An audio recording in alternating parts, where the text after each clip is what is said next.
하나님의 말씀 민수기 12장 1절에서 16절까지의 말씀 중 1절에서 8절까지의 말씀을 같이 보도록 하겠습니다.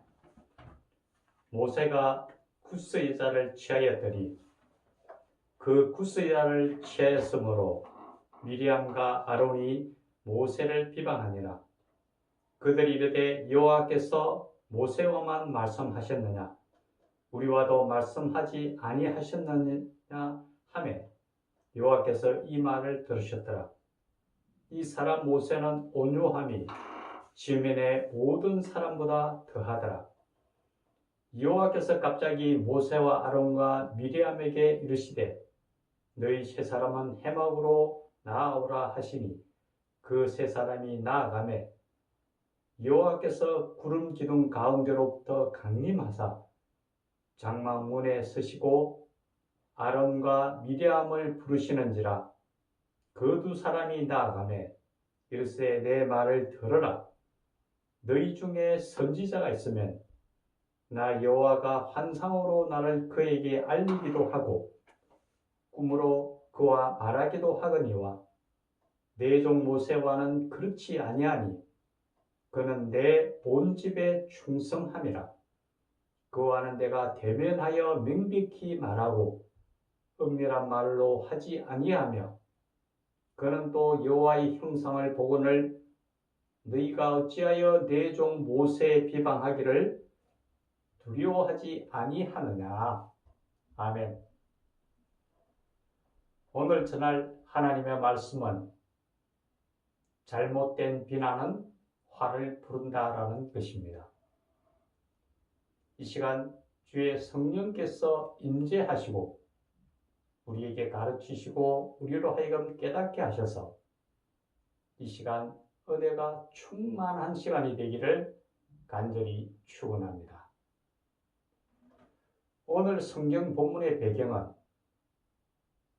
모세가 여호와의 명령을 쫓아서 이스라엘 백성을 애굽으로부터 출애굽시킨 후에 광야 40년 생활을 하는 가운데 일어난 일입니다.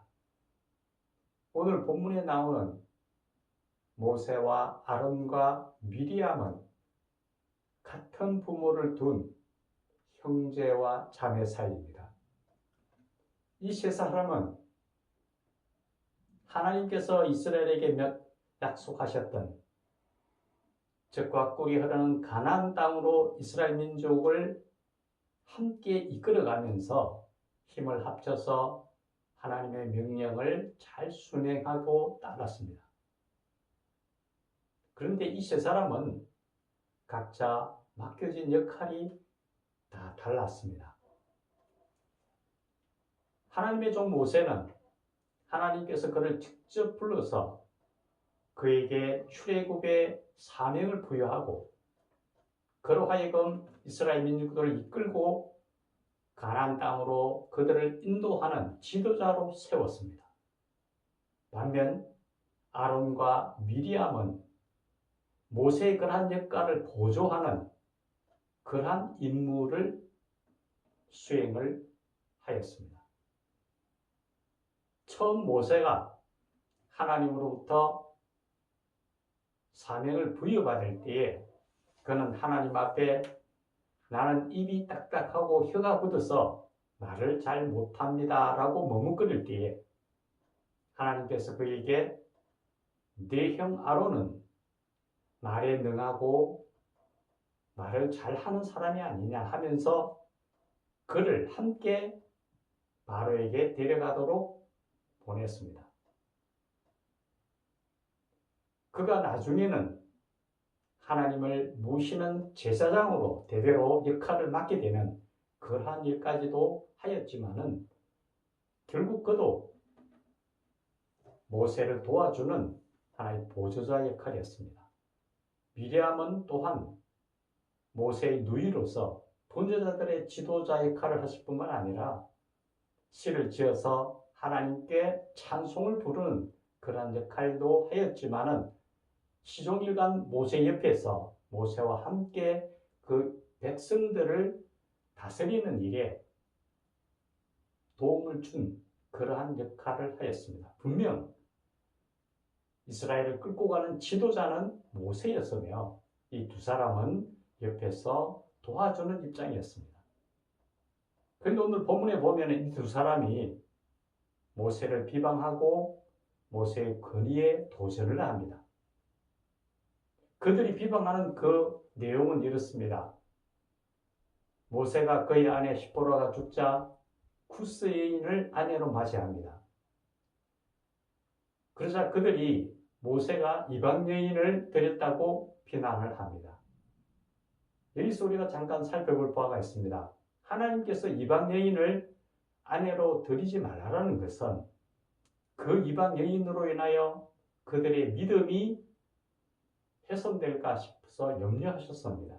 그런데 모세가 누구입니까? 하나님이 직접 불러서 그에게 사명을 줄 정도로 하나님에 대한 믿음이 가장 출중한 사람이었습니다. 그런 사람에게 대해서 그러한 이유로 그를 비난한다는 것은 그러한 빌미를 토대로 시기와 질투를 드러내고 그의 권위에 도전한다라는 거죠. 모세에 대한 도전은 곧 무엇을 의미할까요? 그것은 바로 그를 세운 하나님에 대한 도전을 의미한다라고 볼 수 있습니다. 우리가 세상 살아가는 동안에도 참 그런 일들을 많이 봅니다. 누군가의 도움을 통해서 성장하고 발전하여서 높은 위치에 서게 되면 오히려 자기를 성장시키고 발전시키고 그에게 도움을 줬던 사람들을 짓밟고 그들을 비난하는 모습을 참 많이 봅니다. 우리 사회 속에서도 그런 걸 봅니다. 그건 극히 잘못되었습니다. 이 아론과 미리암은 모세가 아니었으면 하나님의 그런 일을 할 수도 없었을 거며 그렇게 성장할 수도 없을 겁니다. 그런데 오히려 그 모세에 대해서 비난을 하는 그 모습은 옳지 않다라는 것을 우리는 분명히 오늘 보게 됩니다. 이러한 아론과 미리암의 그러한 비난에 대해서 모세는 어떤 모습을 취합니까? 너무나 놀랍습니다. 모세는 오히려 그들과 직접적으로 다투지 않습니다. 그 모세의 마음이 얼마나 힘들었겠습니까? 하지만 오늘 성경 표현에서는 지면의 모든 사람 가운데서 가장 온유하다라 하고 표현합니다. 그가 자신의 화를 드러내는 게 아니라 오히려 하나님께 그들에 대한 것을 맡깁니다. 가장 중요한 것은 우리가 하나님 앞에서 어떤 일이 생겼을 때에 가장 먼저 해야 될 것은 그 일을 하나님 앞에 내어놓는 것입니다. 요즘 보면은 세상 속에서 교회, 큰 교회들 뿐만 아니라 많은 일들이 교회 안에서 해결하지 못하고 그 일들을 세상의 법정에 가져가서 세상의 법에다가 호소를 합니다. 그래서 다툼이 일어나고 누군가는 감옥에 가기도 하고 여러 가지 잘못된 모습들이 보입니다. 저는 너무나 그것이 안타깝습니다. 어떻게 세상의 법이 하나님의 법 위에 있을 수 있습니까?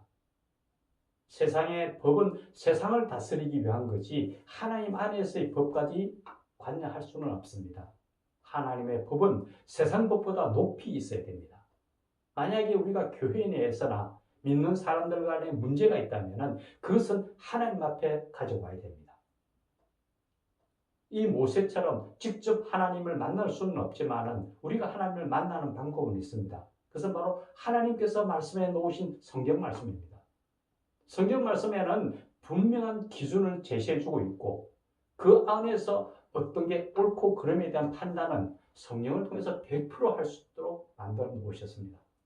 우리는 세상에 가져가는 것이 아니라 하나님의 법 안에서 하나님의 뜻대로 일을 이루어 나가야 된다는 것을 분명하게 알아야 됩니다.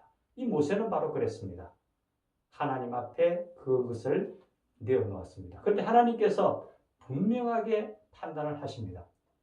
이제 아론과 미리암을 나무랍니다.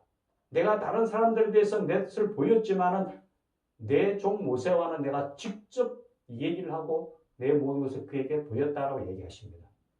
하나님의 뜻을 분명하게 나타내십니다. 그러면서 그들에게 징계를 내립니다.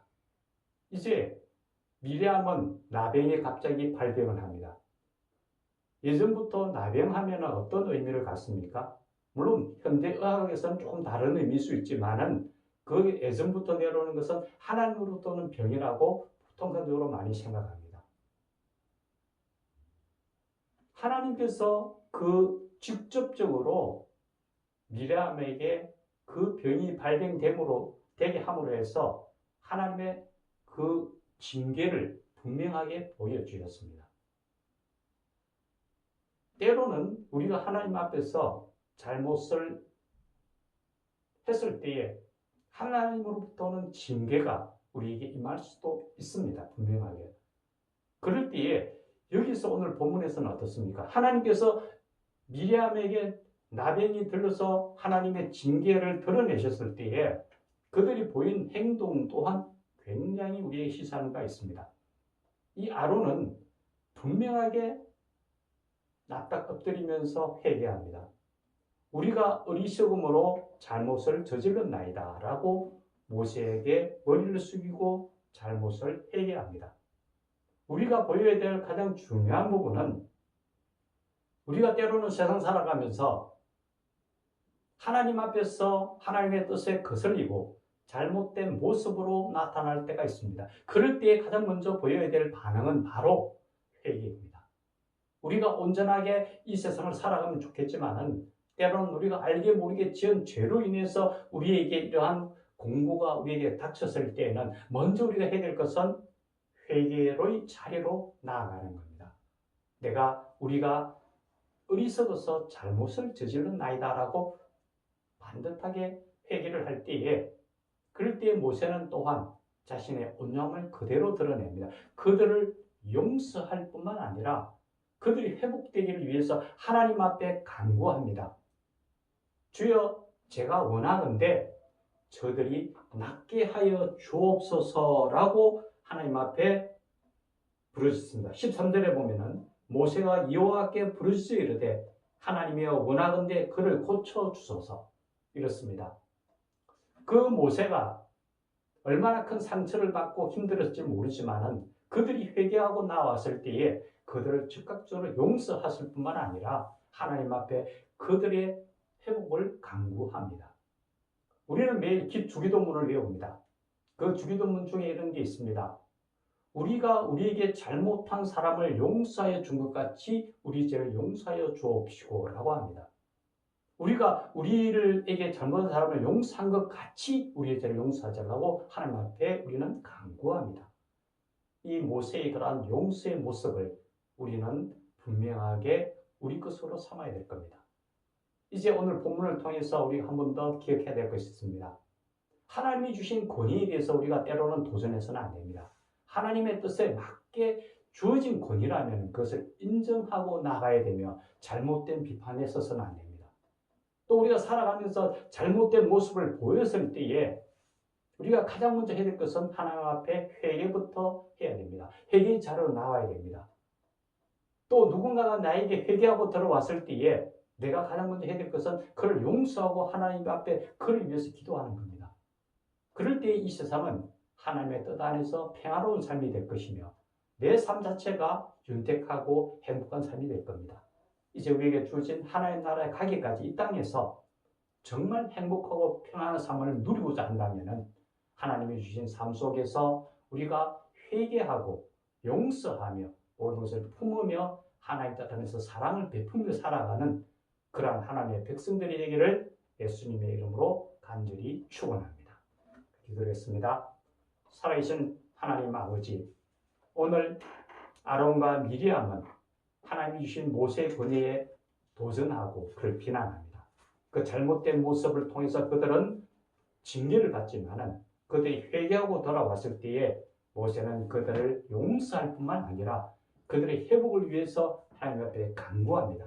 그럴 때 하나님께서 그들을 용서하시고 회복시켜 주셨습니다. 하나님, 우리가 이 땅에 사는 동안 평화를 맛보며 살기 위해서는 우리가 잘못한 자들을 용서하게 하시고 그들을 위해서 간구와 도구를 할 수 있는 그런 기도의 용사 또한 되게 하여 주시옵소서. 이 삶을 통하여 주님만을 바라보며 하늘나라를 향하여 힘차게 하루하루 한순간순간 걸어가는 하나님의 백성이 되기를 원할 때에 예수님의 이름으로 간절히 기도드리옵나이다. 아멘.